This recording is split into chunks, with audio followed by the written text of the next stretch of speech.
Annie sat on the bed, smiling up into his face, with Sam standing in front of her. She pulled his shirt from his pants, unbuttoned it, and tossed it to the floor.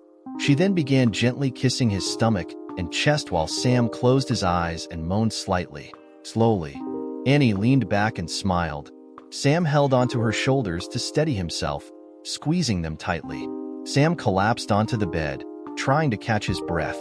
Annie used the break to strip out of her own clothes and join him lying on the bed, still holding him by the hair. Annie pulled Sam up the bed and kissed him deeply. Then, looking into his eyes, she demanded, "Enough of this foreplay. I need you to screw me right now." Sam didn't need to be told twice. He held himself planted deep inside of her for a few seconds before collapsing, exhausted, onto the bed next to her. Both of them just laid there gasping for air. They lay there resting for a few minutes before they got up, took a shower in our guest bathroom, and got dressed to go back to work. Before they left the room, Annie pulled Sam in for one last kiss. "Listen, that was amazing, but we can't do this again," Annie said. "You said that last week too, but you know you can't get enough of this," Sam replied. "I know, but Jason is acting funny, and I think he may be getting suspicious, and that whole deal with your wife trying to call you last week has got me a little nervous. While this may be amazing, I'm not willing to ruin my marriage for a little sex, no matter how good it is." "Okay, I hear you," Sam replied. "You're right, we need to take a break for a while until things settle down. I don't want to lose Kathy either." At that point, I had seen enough. I picked up my laptop and slammed it against the nearest wall.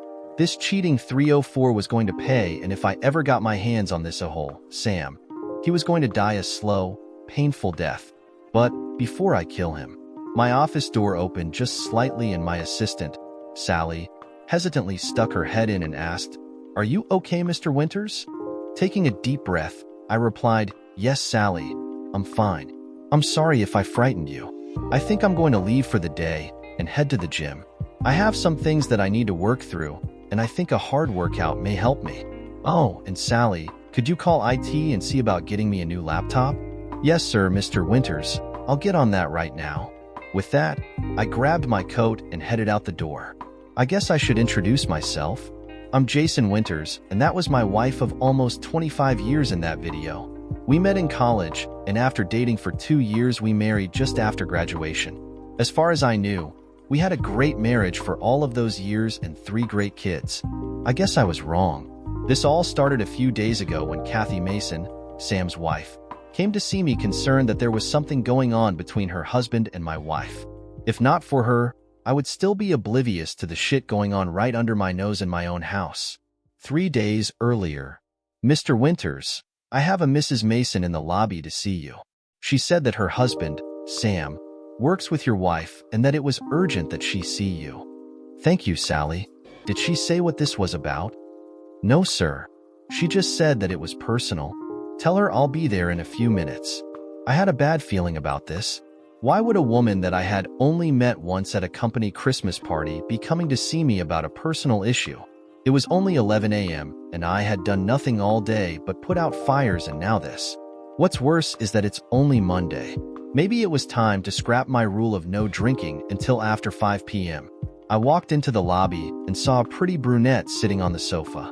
"Mrs. Mason, I'm Jason Winters. Please come back to my office and we can talk." "Thank you, but please call me Kathy," she said as she stood to shake my hand. "Okay, well, follow me, Kathy, and please call me Jason," I replied as I lead her around the corner into my office and shut the door. "Please have a seat and tell me what's on your mind," I said as I motioned to the sofa in the corner of the office. As she crossed the room, I couldn't help but notice how beautiful she was. Kathy Mason had shoulder-length black hair, and while some would say she was 10 to 15 pounds overweight, to me it looked like she had curves in all the right places. I took a seat in one of the chairs facing the sofa and noticed that her hands were shaking as she tried to collect her thoughts. "Jason, I don't really know how to say this, so I'm just going to be blunt. I believe that my husband is having an affair with your wife, and I was hoping you could help me prove it. I don't know if you have suspected anything, but I can show you what I know, and we can start from there if that's okay with you." Wow, not only was she beautiful, but she was certifiably crazy.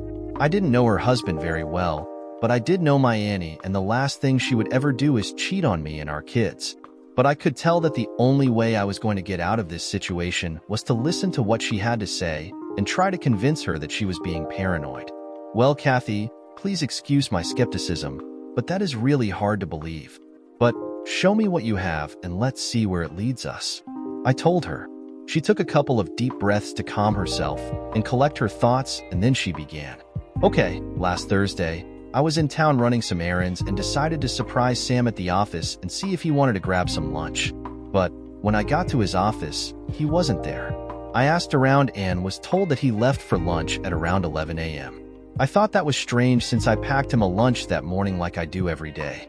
So, thinking that maybe he was running some errands, I tried to call him to see if he wanted to meet me somewhere, but he didn't answer.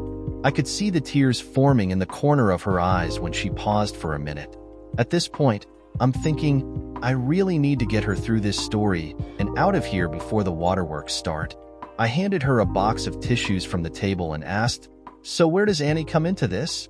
She wiped her eyes and nose before she continued. When he still hadn't returned my call by the time I got home, I was starting to get a little worried because that just wasn't like him. Then it hit me, about 6 months ago, when our oldest son started driving, I downloaded one of those apps that tracks your location by your cell phone on all of our phones. I knew that it also tracked mine and Sam's phones, so I pulled up the app and found his location. It was an address about 15 minutes from his office in a neighborhood that I didn't recognize. When I searched for that address online, your name came up and I remembered you and your wife from the Christmas party. I still wasn't convinced that Annie and Sam were having an affair, but this was certainly suspicious. I would have to ask Annie about this later. So, Kathy, I asked, did you ask him why he was at my house in the middle of the day? No, but let me finish. This app also tracks everywhere you've been for the past 90 days. So I pulled up Sam's history and found that he has been going to your house every Thursday for the past 3 weeks. He would leave his office at 11 a.m. and arrive at your house around 11:15 a.m. He would stay there until around 1 p.m. and then drive back to his office. That's when I knew what was going on. When I asked him that evening why he hadn't called me back, he told me that he was with a client. I can't think of but one reason why he would lie to me. I could feel the rage boiling up in me as she spoke. But, thankfully, I caught myself before I exploded on her. Kathy was just the messenger, and she was obviously hurting enough. It was my turn to take a few deep breaths and compose myself. Then it hit me, the history on my security system could confirm if she was correct. So, I pulled up the system on my phone app and scrolled back 3 weeks and there it was.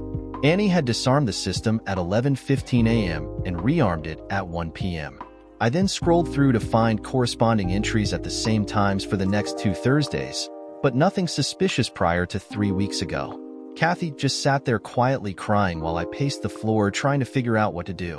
Then it hit me. I picked up the phone and called my friend Bill Stevenson. "Hey Bill, I know it's spur of the moment, but could you come over to my office as soon as possible? I have an urgent matter that I need your help with."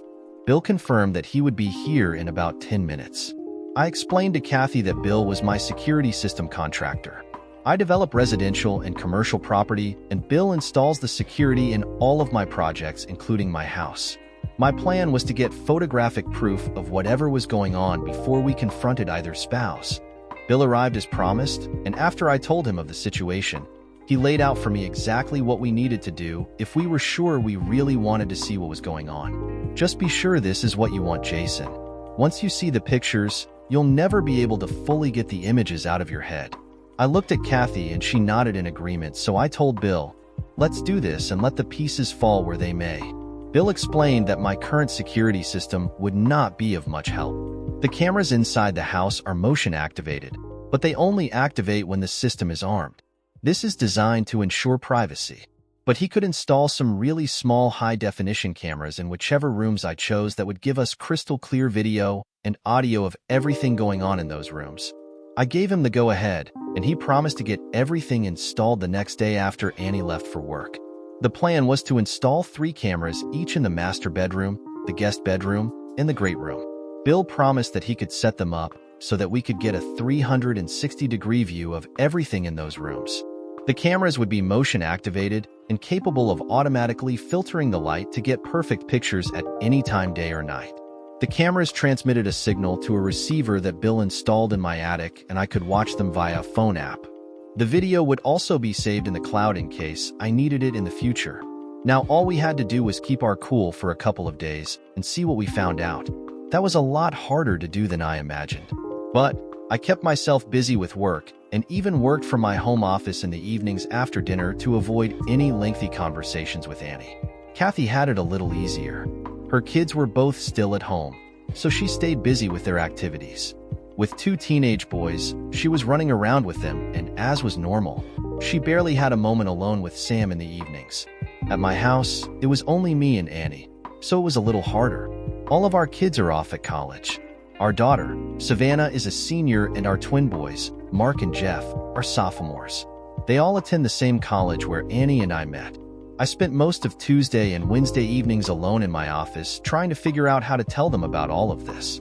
Finally, Thursday arrived. That morning, Annie kissed me goodbye when I left, just like she did every other day. From her actions, this was just like every other day for the past 25 years.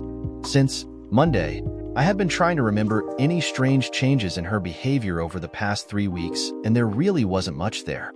The only thing that stood out was that it seemed she had been a lot more aggressive in bed on the weekends. She was normally a follower and let me lead the way, but she had started taking charge more in the bedroom. I remember really liking it until I found out the reason for the change. So, that brings us to today and the video from earlier. After the 2 lovebirds left my house, I downloaded the video to my laptop, emailed a copy to Kathy Mason, and sat down to watch it in my office. Now, I just had to figure out what to do next, preferably something that doesn't land me in jail. On my way to the gym, I called Roger Cochran, my attorney, and explained everything to him. He said he would draw up divorce papers, filing on the basis of adultery. Normally in our state, it takes around 12 months to complete a divorce, but there is a loophole for adultery that allows you to finalize in just 3 months. I had no plans to draw this out. I also made one more call to my good friend Ted Jackson, who just happens to be the area vice president at the bank where both Annie and Sam Mason work. I have used Ted to finance almost all of my projects over the past 20 years, and he owes me a lot of favors. I intended to collect on a few of those favors now. I explained what was going on and told him I would send him the evidence, and expressed my confidence that he would handle things appropriately for 2 employees engaged in a sexually inappropriate relationship during work hours. He assured me that he would take care of everything and that I would be totally satisfied with his actions. 2 hours later, after a long, hard workout and a shower, I couldn't put this off any longer. I had to face Annie at some point. On the way home, I played a musical playlist from my phone and tried to use some of the techniques I had learned years earlier in college while preparing for big football games. These techniques had always helped me clear my mind and focus with laser-like precision on the task at hand. I pulled into the garage and parked in my usual spot, and before heading into the house where I found Annie in the kitchen working on dinner, just like every night. "Hi honey, how was your day?" she asked while smiling at me over her shoulder.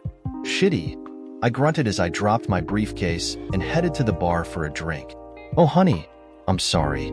Is there anything I can do to help?" she asked. "As a matter of fact, you can," I replied. "Take a break and come into the den with me for a second. I have something I need you to look at."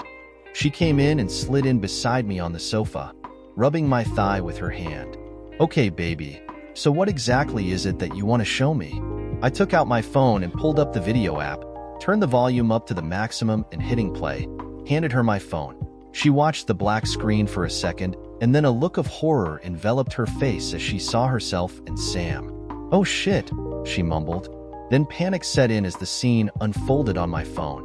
"No, baby. Oh no," she cried out, dropping my phone on the floor. "Baby, I can explain.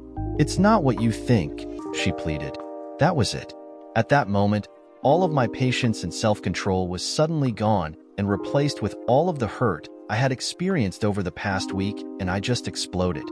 "What the hell is it that you want to explain? You don't have to explain a damn thing to me." The video was pretty clear. It was blatantly obvious that I am married to a lying, cheating 304 who obviously cares more about herself and some pencil dictate hole than she does about the man who has loved her for 27 years or her children. Is there anything else that you would like to explain? When I calmed myself down, I noticed that she was sobbing into her hands. "Please, Jason, I know I screwed up bad, but please don't call me those horrible names. I am so sorry. Can't I make it up to you somehow?" "That did it. Call you names? I'm not calling you names. I'm just stating the facts." "Lying? Yep, that's what you've been doing since you started your affair with a-hole." "Cheating? Yep. Cocksucking? Yep, I think that video proves that." 304? Once again, refer to the video. "So dear, please explain how I'm calling you names.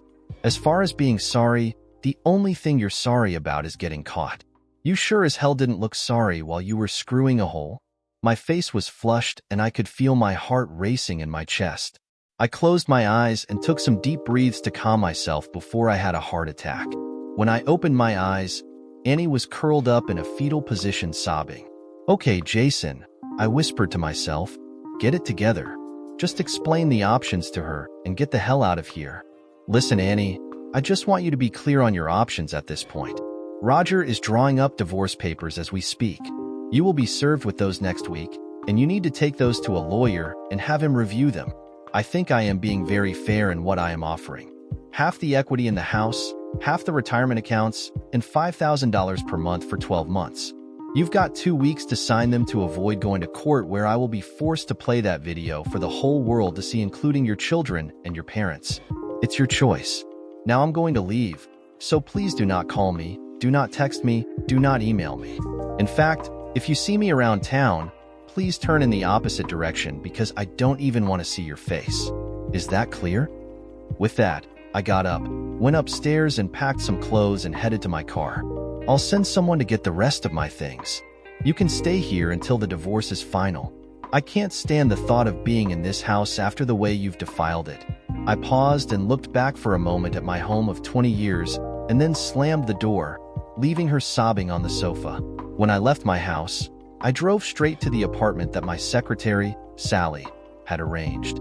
Over the past few years, every time my company developed an apartment complex, I began including 4 to 5 furnished apartments in each development to rent as short-term executive apartments.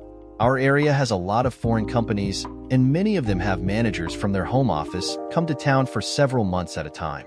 These units have been very popular with these companies and normally rent for about 4 times the normal lease rate of the other units in the complex. Who would have ever thought at the time that I would end up living in one of these units? I opened the door and dropped my bags in the entryway before collapsing into one of the chairs in the living area, suddenly feeling really exhausted. Just then, my phone buzzed. Who the hell keeps calling? I pulled the phone out of my pocket and saw 12 missed calls. 8 from Annie, 2 from my daughter Savannah, and 1 each from my sons. What part of "don't call me" does this witch not understand? I quickly deleted all of Annie's calls before hitting the button to call my daughter back. "Daddy, are you okay?" she answered. "Baby, I'm fine. What's going on?" I replied. "Well, Mom called about an hour ago looking for you. She sounded really upset, and when I asked her what was wrong, she said you guys had some kind of fight and that you stormed out of the house and won't answer her calls. She said that she's tried to call you, but that you won't answer your phone. That doesn't sound like you. So I got scared that something might have happened to you," Savannah said. "Well, that didn't take long. That's probably why the boys are calling as well," I thought. "Savannah, I can assure you that nothing has happened to me. What your mother failed to tell you was that we were fighting because she decided that I wasn't good enough for her. So she found herself another man and started sneaking him into the house at lunch to have sex with him. So, it wasn't exactly a fight. It was more like I'm divorcing her, and I never want to see her again. Now, she thinks that she can explain it all away if I'll just listen to her. But it'll be a cold day in hell before I listen to any more of her lies." I suddenly realized that I was yelling at my daughter, so I paused to catch my breath. It was then that I heard her crying on the other end. Well, I obviously didn't handle that very well, did I? I told myself. I was able to get my emotions in check and go on to explain everything to Savannah. I made sure to let her know that I didn't want this to come between her and her mother. This was between Annie and me. I wanted her to understand that this didn't affect her relationship with either of us. After I hung up with Savannah, I called Mark and Jeff and let each of them know what was going on as well. Unfortunately for Annie, they both inherited my temper, and they were both really pissed at their mother when we hung up. They'll eventually make peace with her, but she will get a lot of rage from them before everything settles down. The next few weeks passed by fairly quietly. I buried myself in my work and the gym and tried to stay too busy to think about the shitstorm my life had become. My only social contacts outside of work were my kids and Kathy Mason. I talked to the kids several times each week. The boys kept the conversations to school and sports. Savannah would catch me up on what was happening with her, but she would also try to bring up Annie, who, according to my daughter, was not doing well at all. Kathy Mason and I met for lunch every Monday. It was probably not the best move, given our circumstances, but we both needed someone to talk to, and no one else really understood what we were going through. I was moving full speed ahead to divorce Annie, but Kathy was having some second thoughts. It was different for her. She still had children at home, and a divorce would be much messier for her and Sam. She would often use me for a sounding board about the decisions she was facing. On the last day before her deadline, Roger informed me that Annie had finally signed the papers and returned them to his office. Now it was just a matter of waiting the 3 months for a court date to finalize the agreement. The only request Annie had made was that I let her talk to me before we go to court. Despite my objections, Roger made it clear that things would go much smoother in court if I met with her. He said that most judges would not look favorably on a spouse who was ending a 25-year marriage without any kind of counseling or at least some honest discussions between the two parties. I finally agreed to meet with her, but it would be when I was ready. Over the next month, I reverted back to the way I was before I met Annie. I worked hard. I worked out like a madman. And I played hard. My business required me to be out of town for a couple of nights each week, and most of those nights included dinner and drinks, usually at a bar, after work. I am a creature of habit, so this was a pattern that I had followed for years. But normally I would eat, have a couple of drinks, have some conversations with whomever was sitting near me at the bar, and then head to my room to call Annie and the kids. There would sometimes be some harmless flirting with some of the women patrons, but it never went beyond that. I'm not proud to admit it, but since Annie blew up our marriage by cheating on me, I was drinking more than I should when I was on the road. The harmless flirting got out of hand and wasn't so harmless anymore. I ended up hooking up with a few of the women I met while traveling. Some were single and some were married, but I didn't really care. Their marriages were not my problem. I was furious with Annie for what she did, and I hated Sam for involving himself in my marriage. But now, I had allowed myself to do the same thing to other men's marriages. I was searching for anything to make the hurting go away, but nothing seemed to work. During this time, Kathy Mason and I continued to meet for lunch each week. We had even gone out on a few dates in the evenings. We didn't call them dates, but we were both lonely, and sometimes you just need to spend time with a friendly face. It was certainly more satisfying to me than the one-night stands. There was no sexual relationship, but I had kissed her goodnight a few times, lingering a little longer than I probably should have on more than one occasion. Kathy and I were out for dinner one Monday night, and I noticed that she was quieter than usual and that she was just playing with her food. There was obviously something on her mind. She finally stopped and looked me in the eye. Jason, as you know, we've been out a few times lately, and whether we call it what it is or not, they have basically been dates. And I know it's been a little awkward the last few times when we said goodbye. It was like we both wanted more than just a kiss, but we were afraid to let things go any farther. So, I wanted you to know that I think I really need for things to, how do I put this, move a little farther along, at least physically. So, I'm just going to come out and ask you something. I'll understand if you say no, but if I don't ask you now, I'll lose my nerve. The way she was acting had me more than a little nervous, but finally I just said, go ahead. You know you can ask me anything. Okay, here goes. As you know, Sam and I were high school sweethearts, and before all of this, we had only been with each other when it came to sex.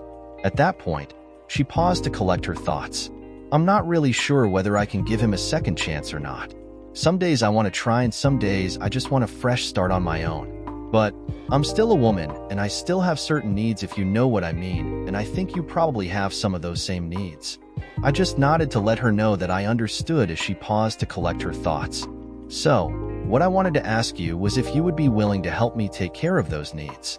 I know that sounds crazy, but there's no way I could ever just pick up a stranger and go to bed with him. But you're my friend and I trust you. Don't worry about hurting my feelings. If you say no, I will understand. but I really think this is something that I need, and maybe it would be good for you too." For once in my life, I was speechless. That was the last question that I ever expected to be asked. I carefully thought about how to respond before speaking. "Kathy, wow, I'm certainly flattered that you would feel comfortable enough to ask me to help you with this. Please don't take my hesitation to mean that I'm not interested. I think you are absolutely beautiful, and I've been attracted to you since you first walked into my office. My first instinct is to scream yes at the top of my lungs, but I really just need some time to think through all of the ramifications before I give you a final answer. How about if I call you in the morning with my answer?" "Sure, I understand.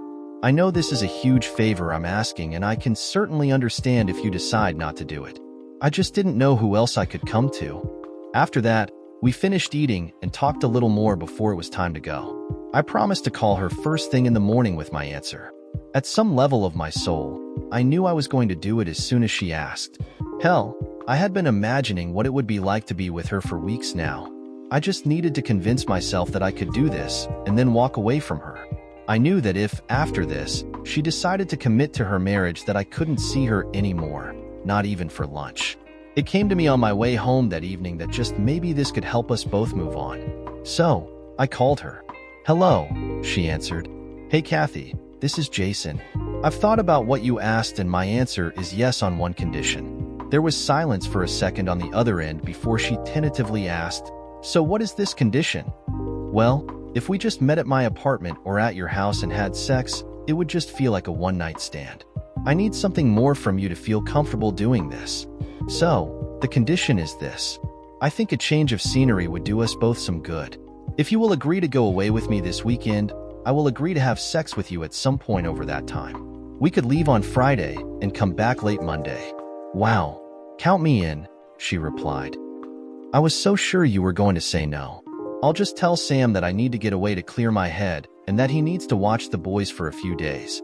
What time do you want to leave? I'll text you with the plans tomorrow. And Kathy, I'm really looking forward to this. Bye."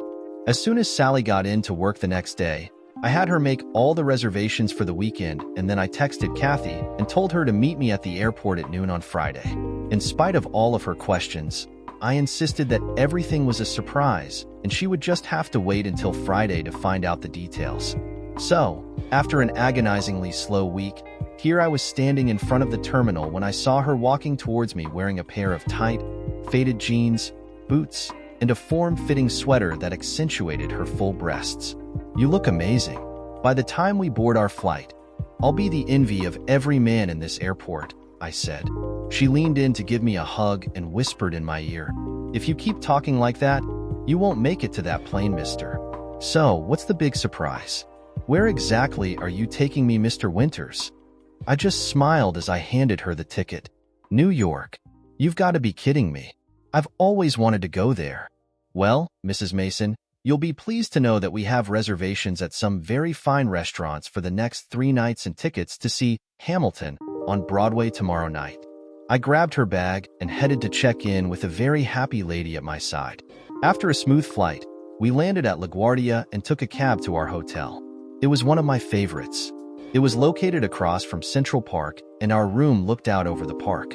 It was just after 5 p.m. when we checked into the hotel. We quickly unpacked and put away our bags before freshening up for dinner. Our reservations were for 7 p.m., and the restaurant was only a 10-minute walk from the hotel, so we had plenty of time. Kathy was standing by the window, staring out at the city while I tied my tie. When I walked up beside her, she turned and wrapped her arms around me.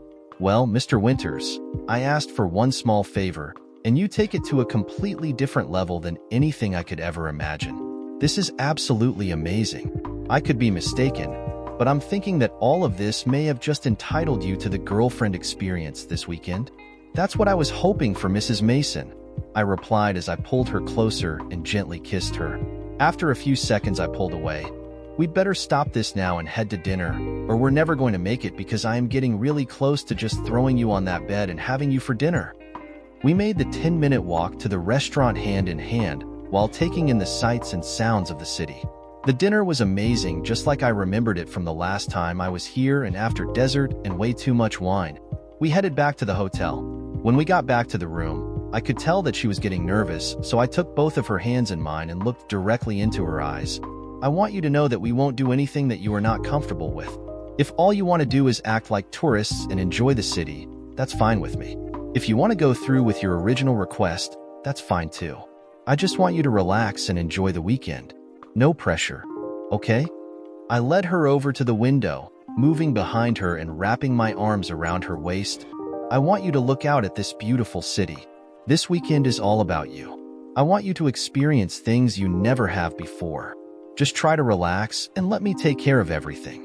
I want you to experience the food, the sights, the attractions, and the arts.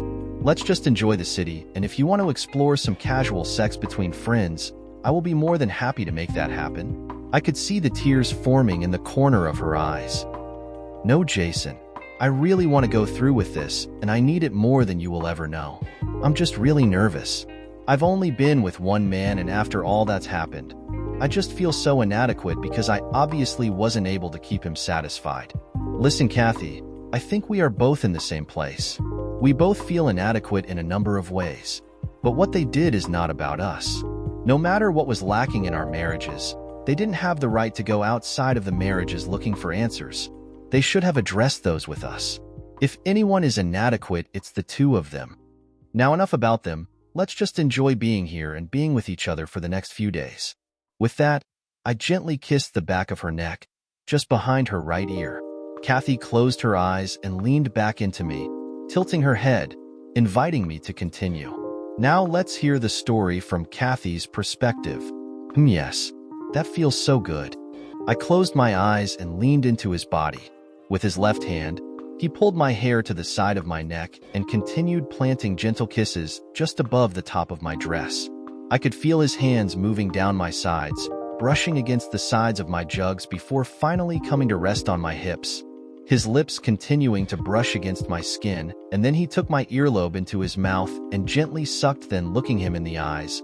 I pulled his head closer and pressed my lips against his, tentatively pressing my tongue between his lips to explore his mouth. My other hand rested on the small of his back, pulling him against me as hard as I could. Finally, I pulled free, telling him, "Why don't you get rid of these pesky clothes while I go to the bathroom?" I closed the door and looked at myself in the mirror. Am I really going to go through with this? I closed my eyes for a second and took another look and made up my mind, hell yes. In no way was I prepared for what I found when I came out of the bathroom. Jason was hanging his clothes in the closet when I opened the door, but at the sound of the door, he turned to face me. Holy shit, I thought. Standing before me was a truly fine specimen of a man. Obviously, not shy at all. He walked towards me, pulled me to him, and kissed me hard. When he broke the kiss, he held my shoulders and looked into my eyes. I think someone is overdressed. Why don't we get you out of these? I turned my back to him, and he didn't hesitate to unzip my dress and let it fall to the floor. Jason stepped back and sat on the bed, staring at me standing in front of him in just my bra and panties. I was a little self-conscious about the extra pounds I carried, but Jason never seemed to notice. Damn, Kathy, you are so beautiful. Bring that sexy body over here. When I got close to the bed, Jason pulled me to him, wrapping his arms around me. I rolled into him and buried my face in his neck, pulled his head steady while kissing his neck and shoulders. I then crawled onto my knees and worked my way down his chest, planting gently kisses along the way. I paused for a moment on my way down his body to tease him with gentle licks and bites before continuing to kiss down his washboard abs. I couldn't take the teasing any longer. Thank God he was being gentle. When he finished, he rolled to my side and we just laid there on our backs trying to catch our breath. Exhausted, I rolled to my side, and the last thing I remember before going to sleep was the feeling of Jason's arm draped over me as he spooned me. Apparently, I must have slept very soundly, because when I woke in the morning, I was in that same position with Jason kissing my neck. I could feel his hand caressing my leg. Eventually, I got up to take a shower, leaving him in the bed. I had almost finished when the shower door opened and Jason stepped into shower with me. I could tell by the smile on his face that he was not here to get clean. Damn, don't you ever get enough? I asked. Not when I'm with someone as beautiful as you, he replied. In no time, he had me bent over the bench in the shower, screwing me. This time it didn't take long for both of us. After we finished, we washed each other really good and got dressed for breakfast. We had an absolutely wonderful day touring the city before going to another fabulous dinner and then to the theater to watch Hamilton, which was wonderful. By the time we returned to the room, it was after midnight, but we were both still hyped from the show. We undressed each other and fell into bed where we screwed each other 3 more times before we fell asleep, satisfied and exhausted. I woke up and I had finished my shower, and Jason had just gotten in when the room phone rang. That's odd, I thought. Who would be calling us here? I took a second trying to decide whether I should answer before I finally picked up the phone. Hello. Hello. I must have the wrong room. I was looking for Jason Winters? The female voice on the line asked. No, hold on. This is Jason's room. He's in the shower now, but I'll be glad to give him a message, Kathy answered. Well, could you just go get him? This is his daughter, and there's a family emergency, and I need to talk with him now. It's really important. Sure, let me go get him. I headed to the bathroom to get Jason, thinking to myself, shit, it looks like we're busted. Jason, your daughter's on the phone and said there's been some kind of family emergency. She needs to talk to you right now. I noticed the wince on his face when he heard that his daughter had found us. I'm guessing that she had no idea that we were here together. I'll be right there. Now let's hear it from Jason's perspective. I wrapped a towel around my waist, suddenly feeling self-conscious about being naked in a hotel room with a woman other than Annie. Walked out to the bed and sat on the edge. I picked up the phone, looked at Kathy, and took a deep breath before answering. Hello? Savannah? Hello? Daddy? Yes, dear, I answered. What's wrong? Daddy, it's Mark. He was in a car accident. Oh shit. How is he? I asked. He's going to be fine, but he's in bad shape right now. He has a concussion and some broken ribs, but the biggest thing is he broke his leg and he's got to have surgery tomorrow. Listen, baby, I'm going to work on getting a flight out of here today, and I'll be there as soon as I can. Text me which hospital he's in and his room number, and I'll let you know my flight details as soon as I know them. Sure, Daddy. Oh, and Savannah, how are the rest of you holding up? We're hanging in there. We just really need you here. Well, I'm on my way. Please be careful and let me know as soon as you find out about flights. Oh, and Daddy, who was that woman that answered the phone? Oh shit. I thought. Well, that's a complicated story and probably best told in person. I'll fill you in when I see you. Bye. I quickly explained everything to Kathy and told her I needed to find a flight and get home today. I tried to get her to stay and enjoy the city for another day since the room was already paid for, but she insisted on flying back with me. I was able to get 2 seats on a direct flighty that would get us home by 3 p.m., so we quickly finished getting dressed and packed and headed to the airport. Once the plane had taken off, Kathy put her hand on my knee and laid her hat on my shoulder. I'm so sorry about Mark. I'm sure he's going to be okay. Yeah, he's a tough kid. Listen, I'm sorry about our weekend. I really had a great time. I just hope you got what you needed out of it. Don't you worry about me at all, Kathy said. I simply asked you to scratch a little itch for me, and I promise you it is well scratched, she kidded. I probably should have warned Kathy that my doctor friend gave me a Cialis sample before we left on Friday. I don't need Cialis to perform, but I really wanted to make a good impression. It definitely did its job. The only problem was on Friday night, when my erection wouldn't go away and all I could think of were those commercials where they tell you, for an erection lasting longer than 4 hours, seek immediate medical attention. I was getting worried for a while. We then settled in for the 90-minute flight home. We both slept almost the entire time. Apparently, I'm not quite the man I used to be because I was exhausted. I didn't wake up till I felt the wheels hit the ground. Kathy and I quickly gathered our bags and said our goodbyes. I promised to keep her posted on Mark, and we agreed to talk later in the week. We both needed a little time to process everything that happened in New York and where we go from here. I found my car and headed to the hospital to check on Mark. This was going to be really hard. I was about to see Annie for the first time in 2 months, and I really didn't know what to say or how to act. I was also going to have to face Savannah and explain why her father was in New York, in a hotel room, and with a woman she didn't know about. Then suddenly, in a moment of clarity, it came to me what I needed to do. I needed to put all of the shit behind me for the moment and focus my attention on my son who needed my immediate attention. Then, I needed to deal with Annie and all of the unresolved issues and feelings. When I caught her with Sam, I vented my anger by yelling and cutting off all contact with her. Then, I tried to boost my self-esteem by having one-night stands while I was traveling. Now, I had tried to move on and start a relationship with Kathy, but I had yet to find any peace. Finally, it was clear that until I worked through all the shit with Annie and brought closure to our relationship that I could never move on. I got off the elevator and followed the signs to Mark's room. Before I opened the door, I took a second to work up my nerve. I was actually nervous about going in. How had it come to the point where I was uncomfortable seeing my family?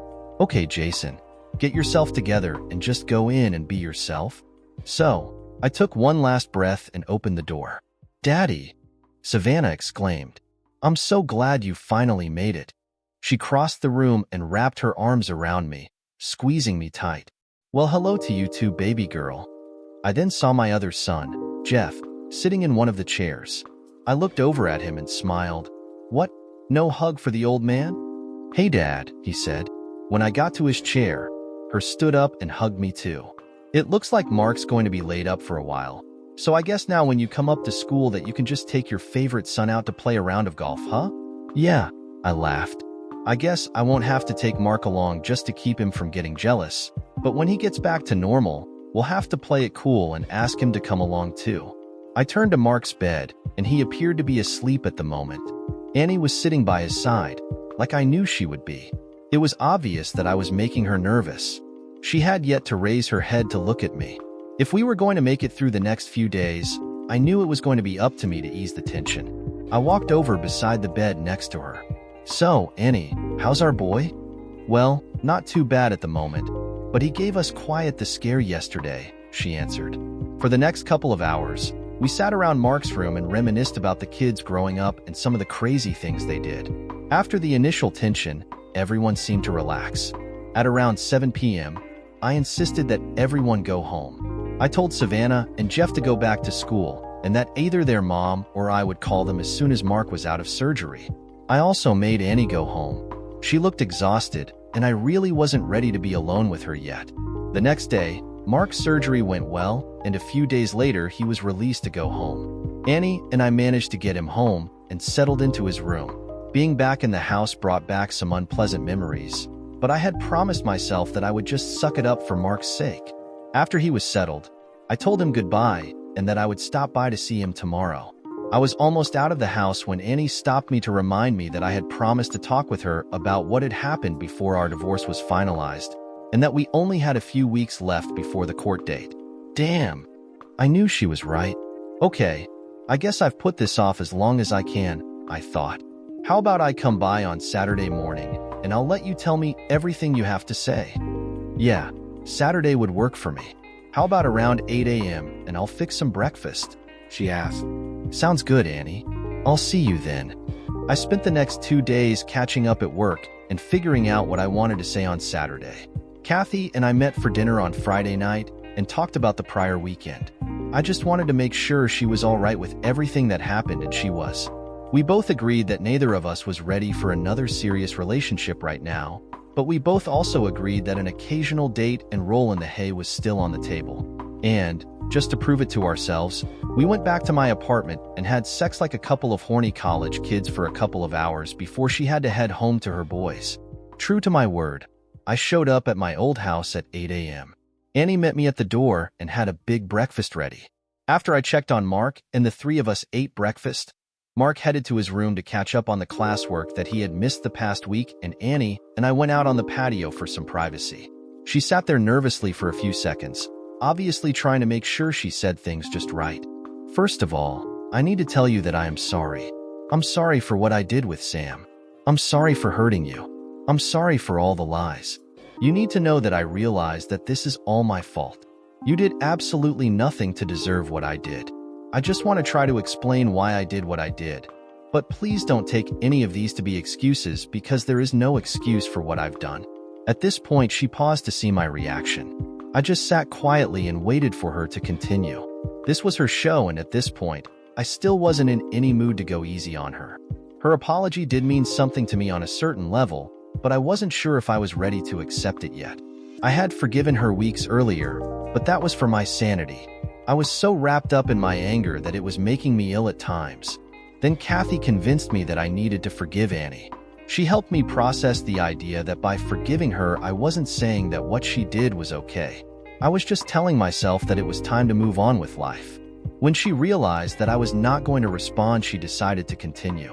Also, just so you know, I have been seeing a counselor for the past couple of months to try to figure out why I did what I did, so a lot of this comes from my discussions with her. At this point, I'm thinking, great. Now comes the part where all of this is my fault, or her parents' fault, or the kids' fault. So, I sat there for the next hour and let her say everything she wanted to say, just as I promised I would. It was all a load of shit, of course, but I let her say it all. I'm sure it made sense to her. Apparently, this all started when the boys left to go to college. She felt lonely and depressed. She had spent the past 20 years focusing most of her attention on the children, and now they were all gone and didn't need her anymore. She had always suffered from mild depression, and the kids all leaving home just made the depression worse. I was wrapped up in my work and didn't spend much time with her. Her counselor told her that when children leave home, the parents must shift their focus from the children and find their fulfillment from other people or things, preferable from their spouse. According to her, I had my work, which was what I had always turned to for fulfillment, but she had nothing. Her job was just a job to her, a way to keep herself busy. So, she was bored and lonely, and Sam just happened to be there and started inviting her to lunch. She acknowledged that it was wrong, but she was lonely and he was so attentive. Over a few months, their conversations became more personal as they started complaining to each other about me and Kathy. Then one Wednesday, they were at a client function, and after a few too many drinks, Sam walked her to her car and kissed her. She didn't know why, but she kissed him back until her guilt stopped her and she pulled away. The rest of her story was sadly predictable. They kept having lunch. They kissed again, which led to making out in Sam's car after lunch. Then came the first encounter that Kathy and I knew about when they came to our house for the first time. She swore that it was just sex and that she never loved him. She was just lonely, and he made her feel good about herself and feel wanted. She didn't enjoy the sex so much as the thrill of doing something she knew was so wrong. She still loved me and wanted to stay together and work on our marriage. Blah, blah, blah. When she was finished, I took a second to gather my thoughts before I responded to her. So, I only have 2 questions. 1. Was this the first time that you cheated on me? And 2, have you continued seeing Sam after I left the house? What she didn't know was that I knew the answers before I asked the questions. I just wanted to see if she would be honest with me. Oh my God, Jason. Please believe me that this was the first and only time that I've cheated. I actually believed her. I had paid a private investigator to dig into her and Sam's past. Kathy and I provided access to all of our cell phone and banking information, and I gave him access to Annie's personal laptop. He found nothing suspicious on any of Annie's devices or our bank accounts until a couple of weeks before she and Sam came to our house for the first time. At that point, there were tons of sexually charged text messages between them late at night. Okay, Annie, I guess I believe you. I have no reason to believe that there's been any other affairs. Now, how about the second question? We talked a few times to compare notes on how to handle things with you and Kathy, but we haven't actually seen each other since the day that video was recorded. Well, so much for honesty. I knew for a fact that she had seen him twice in our house since I left. So, Annie, here's my problem. I know that is a blatant lie. Sam was in this house the first 2 Friday nights after I left, and he stayed here the entire night both times. A look of panic was now spreading across her face. Do you remember Bill Stevenson stopping by to remove the cameras after I confronted you? She nodded yes. Did it ever occur to you that I just might send him back to reinstall them when you were at work that next week? Do you think I'm stupid enough to believe that, after screwing this a-hole for who knows how many weeks, that when I've left you and Kathy's thrown him out of his house, that the 2 of you wouldn't get together for some feeling sorry for yourself sex? I'm so sorry. Please let me explain. I was scared and alone. You and Kathy had left us, and we just needed someone to talk to, she said with tears streaming down her face. Well, I know you did more than talk, because, unlike you, the cameras don't lie. You know, Annie, I could deal with the truth, but I'm not going to put up with lies. In the grand scheme of things, 2 more times are not that big of a deal. But lying is a deal breaker. Even at work, I am fairly tolerant when people make mistakes, but if anyone lies to me, they are gone. I had heard enough. Well, I kept my promise and let you talk, but you've proven that you're not ready to be completely honest. So, my suggestion for you is to let our divorce become final at our court date and move on. I've got enough video of you two to start an adult site, and if you try to stall things, I might do just that. Goodbye, Annie. Annie decided to take my advice, and our divorce became final about 2 weeks later. The week after that, Savannah graduated from college, and both Annie and I did our best to focus on her that day. We were both really proud of her. We gave her a 2-week European cruise for graduation, and after that she was going to come work for me full-time. The private investigator found a lot more dirt when it came to Sam. Annie may have thought she was special, but she was his 4th affair in the past 3 years. The investigator found that Sam had been with 2 more women. That was all Kathy needed to make her mind up and follow through with her divorce. I couldn't resist sending Annie a copy of the investigator's report with a handwritten cover sheet from me. You may want to take a look at this report. Apparently, you weren't as special as you thought. And, by the way, you will probably want to get tested for STDs. Affairs with 3 women would lead you to believe that this guy will stick his tool into just about anyone. Kathy and I continued seeing each other regularly over the next few months. I really liked her, and I think the feeling was mutual. We did agree to take things slow for a while until all of the wounds from our divorces healed. She had a lot of really attractive qualities, and I enjoyed spending time with her. She was a lot of fun to be around, and on top of it all, she was a lot of fun in bed too. Good companionship and great sex. What more could a man ask for? I did have one more debt to pay.